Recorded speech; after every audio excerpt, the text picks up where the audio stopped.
All right, have and have not fans. Well, the shootout occurred, and like a cockroach, Erica survived. I mean, when she was poking her head up under the table where Mitch and Candace looked down, the question is, what's going to happen to her? Literally, what's going to happen? I mean, the spoilers for the episode. Well, I wouldn't call it spoiler, but the teaser for this week's episode, Kate kind of spoiled the fact that Mama Rose is going to keep her alive. I am kind of disappointed because I did love the scene where you have, Erica sitting down. It looks like Candace has left the restaurant. You have Mitch, you have Mama Rose, and you have the big Malone guy. I believe it's the same one that Mitch was calling on the phone to say, hey, tell Mama Rose I'm bringing or delivering Warlock to the restaurant. And then what's even more intense is the fact that, if I'm not mistaken, in the background, you see Warlock's dead body just lying there. So, and then the tension in the preview, what was it? It's the preview that occurred in the episode at the end. You know how we always get like a 20-second or 30-second teaser trailer of the next episode during the end credits. So that one scene where Mama Rose is like, so what do you want us to do with her, or what should we do with her? That scene was just, oh my god. And then the best part was the little smirk that Mitch did, with and again, Tyler Perry, and a lot of people may not speak about this as much as it should be, but I just love the scenes where Tyler Perry has certain lighting on characters' faces, because it just expresses so much character. Just a couple of examples. Number one, when we have Amanda stalking Professor Ken, and I believe this was the scene where she was stalking him when he was taking a shower, and she was in the bathroom and she was like leaning up against the sink and mirror, and just like, oh my god. I mean, first of all, Jacqueline, oh, just so fine. But the fact that you have her dressed up, makeup and everything, just like a normal, normal Amanda, but then like that, the lighting of the shade.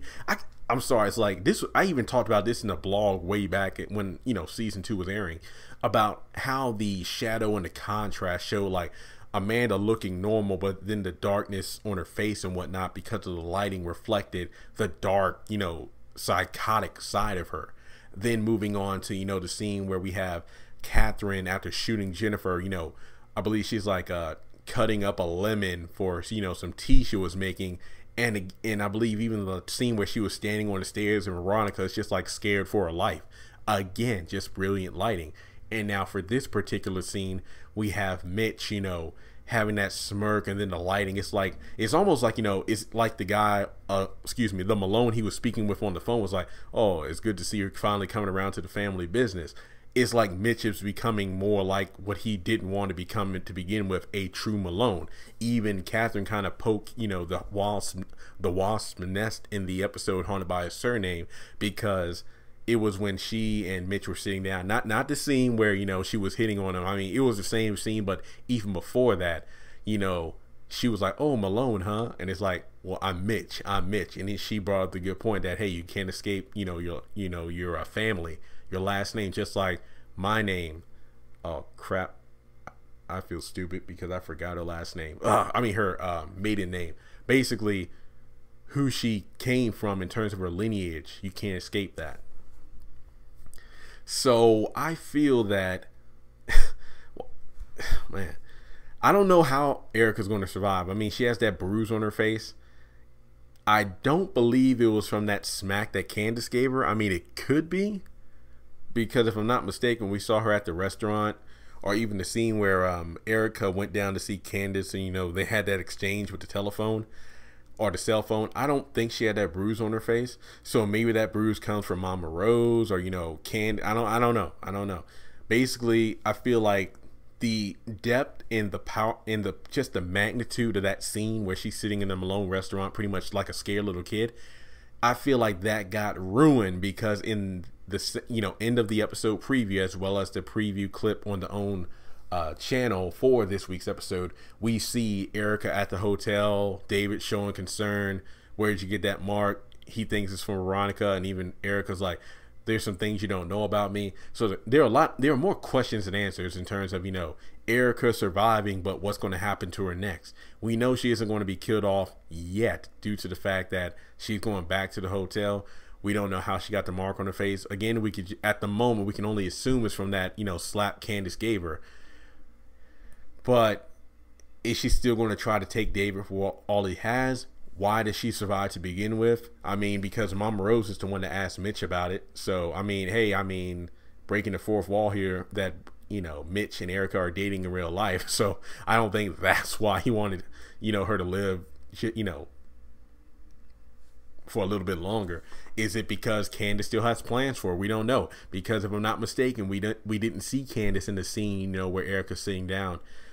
I don't know, because it'll be interesting to, you know, to say the least, you know, if Mama Rose and Candace, you know, look each other eye to eye, because the last time they did, that's when Candace was tied up. So there's no telling what's going to happen. All I have to say is that there are more questions than answers. We don't know why Erica is still involved with the plot, aside from, you know, taking David for all he has.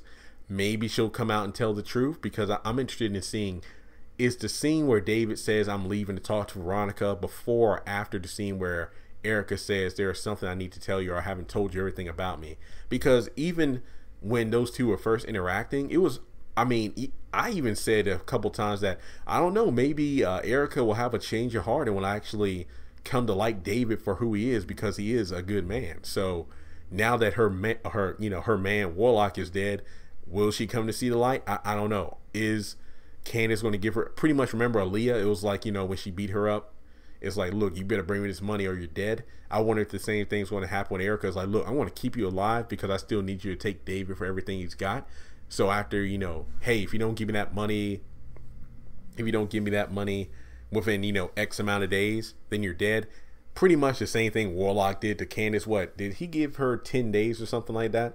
And then, you know, after he got pissed off, it's like, oh, you got 2 days now or something like that. I feel like Candace is going to do the same thing. So with that being said, this is an interesting question. What's going to happen to Erica now? You know, I want to know why she's still alive to begin with.